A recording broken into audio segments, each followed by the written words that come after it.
Three very important reasons to watch this review here together with me. The first and most important one, my mom has asked me if she should get this car here as her next vehicle.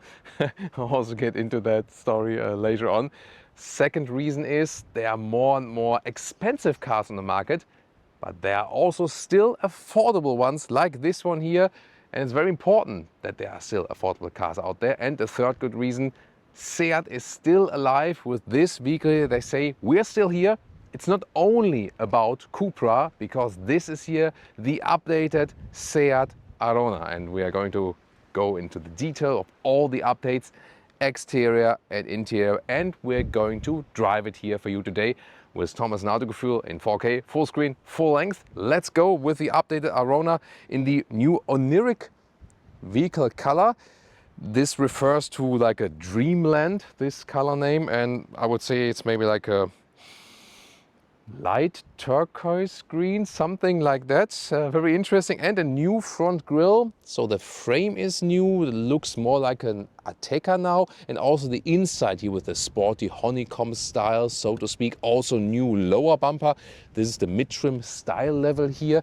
Then updated lamps, and the main headlamp is underneath now, all full LED from base. And no matter if you go for the base LED or the little bit upgrade, the option, in both cases the main headlamp unit has double the beam range in the low beam and the tripled lighting length, you know, the range in the high beam. That's pretty good. And this upgrade only consists then, if you go from the base LED to the so-called Seat full LED, that you have this new signature here. And the signature now is slimmer than before, and also counts for the indicators, of course. The length, due to the new bumper, is just slightly tiny bit longer, now at 4.16 meters or 164 inches. It's a small SUV. It's a brother or sister all to the Seat Ibiza in the technological sense, just that this one is the SUV model. And the Ibiza also gets all the similar upgrades like the Arone then here. And you can see here in the side profile, this is the Manhattan Grey contrast roof. You can either get the roof in vehicle color or in Manhattan Grey or in black. So these three possibilities are possible, and then you can also have different combinations, of course. 16 to 18 inch in the wheels. These are the biggest 18 inch. Of course, then, so to speak, the least in comfort, but the best in looks, and also new wheel styles are available, and still SUV typical, these contrasting wheel arches. It's always front wheel drive, soon more to the engines. Then you can see in the rear updated some styling elements here as well. For example, the lower bumper is renewed. And when we talk about the Autogefühl fake exhaust police, I would maybe say it's not exactly a fake exhaust, but it's maybe a graphic that is derived from the idea of a fake exhaust. So I think the Autogefühl fake exhaust police can maybe say, okay, maybe you don't get a ticket or a fine today. Or what's your opinion on that? And of course, so many storylines here with the Arone. By the way, also an updated lettering here in the lower part. It looks a little bit artistic, so to speak. And the first storyline, as I said, is should my mom get this one as the next vehicle? A couple of years back, she asked me like, which one shall I get? You know, after my dad sadly passed away, and you know, that's one of the most horrible things you can possibly endure, if you know what I'm talking about. She just wanted like a small, affordable car for herself, and then we were looking around what's the right choice, and I said, maybe like a Seat Arone or VW T-Cross. They are both similar. Small car, you can get in and out easy, not too high in the costs. The grandparents can also get in easily in the rear and so on. Like, these were the aspects. And then the leasing ran out, and then she switched. Impossible to pronounce, right? She switched to Seat Ibiza because she thought, that was maybe a little bit lower in the leasing rate, but then the insurance was higher. So after all, she's now paying more for the Ibiza, and it's not super happy with the switch and wants to go back to the Arone. Now there's the updated Arone, and when the leasing now ends, she asked me, should I get this updated version? And I think from the exterior it works very well. Let's see also about the interior about that. Now towards the interior, standard key fob, then door closing sounds. It's actually quite good. The rear maybe not. That sounds a little bit like echo-ish, but the front is fine, rear not. Here, by the way, these are just like the standard rubber seals, you know, at the door top and also at the bottom. And then here, inside of the doors, some updates. So the top part is still hardback, but at least it has like a structure. Then is new, we have a fabric insert here. So this is more, you know, high-class atmosphere then in that respect. Here is also a little bit soft for the elbow, could maybe be a little bit softer. Still here hardback at the inside of the doors, and then also upgrades here. So first of all, new air vents, they are round now and have in this trim level here the contrast on the inside part. Then also the dashboard here is soft now with a structure. This is actually cool. And also this one was hard, really just hardpack, and this has a new surface. It's not really soft in a way that you can push it in, but the surface feels soft and also matte-ish, so this is an upgrade as well. Steering wheel, contrast stitches on the inside, real buttons still, for example also for the volume jog, cruise control, right side to control the digital instruments, and new seats. They're always fabric, and this is a new fabric here with the special pattern and also this turquoise color. Different fabric seats are available. This one here officially the style trim level. So indeed, some cool updates for the interior already that makes it a little bit, you know, more elaborated. Then the seats are also very comfortable, even for tall people. With 189, 6'2", I have enough headroom left. Comfortable upright seating position is also easier to get in and out if you compare it, for example, to a Seat Ibiza. Then steering wheel, manual up and down, in and out, so you can find a very cozy seating position. And now welcome to this new cockpit. Also on this side you can see this new surface and you can hear how matte it feels. Basically, it's nicely done. And also here the soft touch dashboard. It also has here a different form now than before. It's a little bit more sculptural, so to speak. Then again, the new air vent also at the side for the passenger, and also the new air vents for the central part here. Once again with this contrast color, but there are different variations, of course, available. I like that we still have physical climate dials, so this turning knob here, and the lower part then for the fan speed. So this highly appreciated. Also seat heating, separate button, 2 USB-C chargers in the lower part, and this is now 15 watt, the inductive charging pad if you pick this one, and it's also ventilated. So this was also one feature my mom was asking for, if the inductive charging pad has been updated. And yeah, it's indeed the case.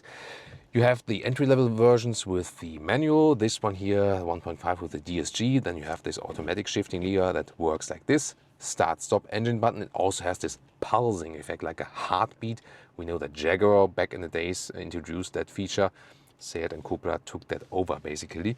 Cup holders are in several sizes, but they're not really adaptive. I would like if they have maybe like an adaptive function that keep the things tight. Then for rally racing you still have a manual handbrake. This is maybe to put the key fob there, 12-volt power supply. Here could be a little bit softer for your elbow from this fabric cover, but some more storage underneath. Then the glove box is actually not too tiny, but you see here it's not dampened, it just folds down. This maybe could be optimized in that respect. And then as for the screens and so on, so the base version would start with around 8-inch. This one here, optional 9-inch, so a little bit larger as for the screen. Yeah, I mean, there is not like a all new update on this one, but there have been some software updates. You can see here Apple CarPlay is in there, of course.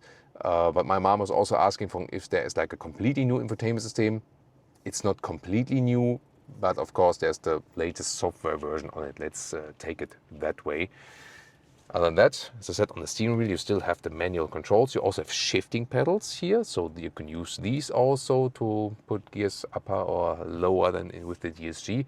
And the digital instruments, they are either starting 8-inch or these ones here then optional 10-inch. And here we are. I love these analog digital gauges. This is my favorite view, but you can also put different views in there how you like. And very important here, to deactivate the EU speed chime thing. There we go. Here, there's like the speed warning and you can deactivate it, and you just basically do it by scrolling here at the steering wheel and then confirm it. Now to the rear seats. First of all, inside of the door is all hardpack, so this is more or less everything basic. Isofix here at the outside each, you know, like just there's like this slot for that, and also the new fabric pattern for the rear seats, and it's pretty cool. It looks nice, it feels nice, and these individual pads, they're almost like a quilting, so to speak. They really also increase the comfort, so I like this upgrade indeed. There's nothing we can fold down there, but three adults could theoretically sit here. You can see this does fit exactly when I'm also driving. This is astonishing considering it's a 4 meters 16, 164 inches vehicle in length. So good usage of space, and this is also the concept of this small SUV, and even headroom wise. So astonishing that on this short length we can have a good space, and it's even comfortable to sit here. So of course, I mean, there are cars with more legroom, but considering the length is actually really good, and also the whole seating position is also upright here in the rear. So yeah, we could also drive with mother together here, you know, Leah and I, and someone could even sit behind. Now to the trunk or the boot, which is at 400 liters, actually quite good for such a small vehicle. This one also fits in the vertical underneath, and it's also a little bit flexible. First of all, the normal width is about 1.40 meters, then the normal length here is about 29 inches or 75 centimeters. And the cool thing is here, you can have it more even here, or you can also lift it just like full replacement tire underneath, by the way, and here the subwoofer and this trim. But here you can put it like this, so you have more height, and you still have a nice transition right here, so that's actually quite cool. And let me take out the top part here, that can also take you with the latest measurements on the height. So there we go, and then we are about 33 inches or 84 centimeters in the total height, and that's pretty cool. And now I could also reach over here to fold everything when the top part is down, and there you can see you have this transition here that is like covered, I think can fall in there. And then we are at a total length of about 58 inches or 1 meters 47. And of course, when the seats are folded like this, then I can put this one here up again, that there's a more even, smooth transition to the back seats. Under the hood, what do we have? This is here the top engine, 1.5 liter 4-cylinder, 150 horsepower, always with a 7-speed DSG, around 8 seconds in the acceleration figure. Entry-level engine would be a 1 liter 3-cylinder turbo, then with 95 or with 115 horsepower, 95 manual, and the 115 horsepower you can get with manual or with the DSG. Then there was the second big story, and of course about affordable cars, because new car prices are now at average like 50,000 euros or dollars. This one of course way below that. We don't have like the final new prices, but it starts like around 20 something thousand. So if you then think high trimmers, then 30 something, so between then 25 or 30 something, you will end up with your Seat Arone, and that's still then affordable in comparison to other vehicles. Yeah, for example, like this, like a BMW 4 Series convertible, beautiful car as well. Looks like a similar color than today here, right? And of course here Seat is the third big storyline, because the recent years have all been about Cupra. This new Cupra model, another new Cupra model, and so on and so on. But however, people still kept buying Seat because of the lower prices. And yes, they didn't invest so much money in the development of this brand. There were no all new models and so on. And there were even thoughts of maybe they cancel the Seat brand, or Seat becomes like a mobility brand or something like that. Now recently there also have been some changes in the Volkswagen Group management and so on, also at Seat, and now they are thinking about, yeah, maybe we keep the brand because people still want to buy affordable vehicles. And this is now again the first investment again in this facelift for the Ibiza and the Arona, to say we're still here, we're still alive, the brand is not going to die. That's like the current message here also for this new vehicle, and we are of course keep you updated with this story as soon as we can find out more, if there will be maybe like all new models. They also announced that we will at a later stage also bring new mild hybrid engines and plug-in hybrid and so on. So we're looking forward to that, to keep the Seat brand definitely. Also very important for all our fans in Spain. You know, Auto Sensación is our Spanish channel. So always welcome when you're from you know, a Spanish speaking country to join the Auto Sensación translation. Now driving the new Seat Arone. Why would you buy this vehicle? Well, narrow parking spot here. This is one of the reasons. Rear view camera, resolution could be better, but you can actually, finally dose it, how you approach the vehicle, especially with the DSG. Light steering, and you're directly out of this narrow parking gap, and that makes it actually so easy. Starting here on the Ibiza island, usually narrow streets, a lot of cars parked at the side of the road, some speed humps and so on, and you just feel comfortable because the car itself is small, and that's the case in a lot of villages in Spain, especially where this vehicle is also very, very popular, and of course also for Germany. The DSG makes it easier here. This one here, the 1.5 liter 4-cylinder with 150 horsepower, all with the DSG. The smaller 1 liter 3-cylinder engine, either manual or with DSG. And of course here, especially like when you're in a city surrounding, have a lot of stop and go, then it's a really smooth way here just to use the dual clutch transmission, and you don't have to use the clutch all the time. So I would actually also go for this one then. Steering is indeed, once again, very light, easy to handle. Still, it has no dead zone area, and you still have a feeling for the vehicle.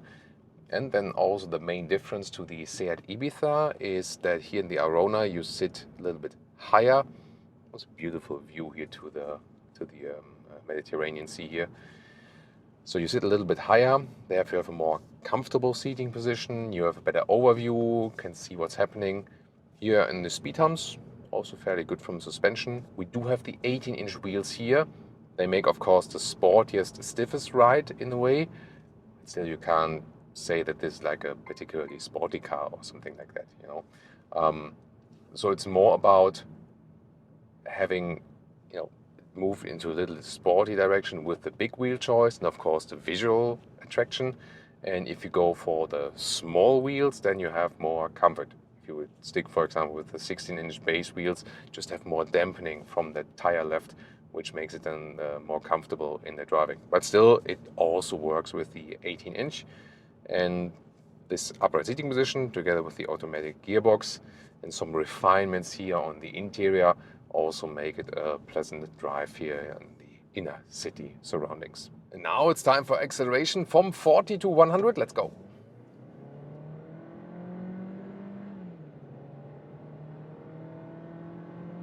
Well, that's it. It was even slightly uphill, and yeah, that's why we would pick the 1.5 liter 4-cylinder. I would say this is sufficient acceleration for the size of this vehicle. And now here at about 100 kilometers an hour, 60 miles an hour. It's silent, yeah. Yeah, still okay from the noise. Can't drive much faster here today, but I think that's totally fine. And also how stable it is at, lower motorway speeds, let's take it that way, is also fine. So this is also a thing of this vehicle. So you buy it for city driving and so on, but if you go on the motorway, it's no problem, and you can also take it for a holiday trip. And I like that about vehicles that can actually do everything. So I don't like vehicles that much that have run very, very tiny specific use case and you can't use it for anything else. And here you can actually have different use cases. That's what I find actually quite cool with that. We also have assistance systems, of course. And we can set it here, left side of the steering wheel. To activate it here first. There we go, blind spot monitor here, also very helpful. And now we can set, for example, the speed. And this one also, here, put individual kilometer steps. Rear buttons. And rear buttons at the steering wheel, indeed. Here 10 kilometer steps is also possible. Then here with the left thumb. There's also here this assistance system view available, for example. Once again, blind spot monitor. And even as the motorway is here slightly bending to the left, it's doing it in a very smooth way. And also here the hands-on detection is really sensitive, so you don't have to move the steering wheel or so. So it's actually also quite elaborate here already from the assistance systems. I like that. So this is really a thing about this vehicle.